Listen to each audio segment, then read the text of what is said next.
Hello friends. Bangladesh की सन 71 की आज़ादी के बाद सन 72 में अवामी लीग के शेख मुजीबुर रहमान ने जो कि सन 71 में पाकिस्तान के खिलाफ और हुकूमत बांग्लादेश की आज़ादी के लिए लड़ने वाले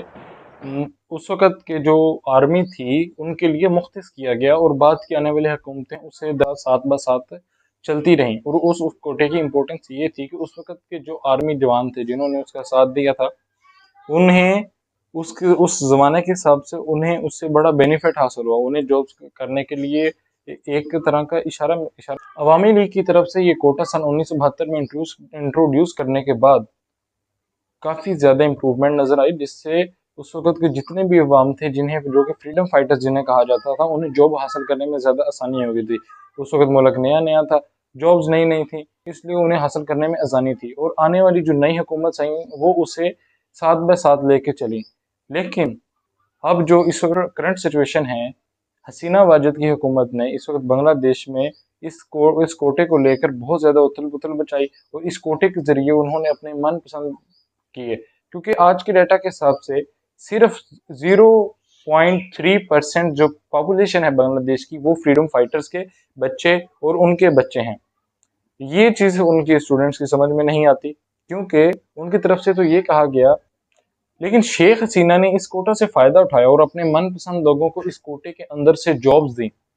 जैसे मनपसंद वो फ्रीडम फाइटरों के बच्चे। अब ये कौन पता लगाएगा कि फ्रीडम फाइटर्स के बच्चे कौन हैं, और जो जॉब्स दी जाती हैं उस कोटे के सिलसिले में वो सिर्फ और सिर्फ मनपसंद लोगों को दी जाती हैं। वही मनपसंद जिन्हें खुद से ही फ्रीडम फाइटर्स करार दिया गया और उन्हें उनके बच्चों को, वो बच्चे खुद ही हैं उनके अपने मनपसंद, उन्हें ही वो जॉब्स। सुनने में जरूर अच्छा लगता है कि जितनी फ्रीडम फाइटर्स हैं उनको जॉब्स मिलनी चाहिए, लेकिन आज ये कौन डिसाइड करेगा कि उन फ्रीडम फाइटर्स के बच्चे, ये बच्चा फ्रीडम फाइटर का है, ये पोता उस फ्रीडम फाइटर का है? क्योंकि डाटा के हिसाब से सिर्फ 0.3 पॉपुलेशन है ओरिजिनल जो इस कोटे के मुस्तहिक है। अब कोटा है उनका 30%। अब आप स्क्रीन पे देख सकते हैं उनके कोटे 40% कोटा फॉर मेरिट। इस वजह से ये जो है ये चीज आज से चलती नहीं आ रही है, बहुत पुरानी है। 2018 के स्टार्ट ही में स्टूडेंट्स को इस चीज़ की समझ आ गई थी कि इस कोटे के जरिए हुकूमत ने अपने मनपसंद अशखास इस अब मुख्तलिफ सीटों के अंदर भर्ती किए हुए हैं, जिसकी वजह से उन्हें अपने मेरिट का कोटा जो है 30% वो पूरा हो जाता। इस अवेयरनेस के आने के फौरन बाद उन्होंने एक पीसफुल प्रोटेस्ट शुरू किया, जो पहले तो यूनिवर्सिटीज और कैंपसेस के अंदर रहा और फिर आहिस्ता आहिस्ता उस प्रोटेस्ट के कोई भी रिएक्शन ना आने की वजह से वो लोग सड़कों पे निकले। इन प्रोटेस्ट का कहना था कि ये जो 30% कोटा ये है जो फ्रीडम फाइटर्स का, ये कोटा हटना चाहिए और तकरीबन जो है 93% कोटा मेरिट की बुनियाद पर होना चाहिए, जो कि एक पॉजिटिव चीज है। क्योंकि इतना तो कॉमन सेंस की बात है कि आज के दौर में उस 30% कोटे तो इट्स इल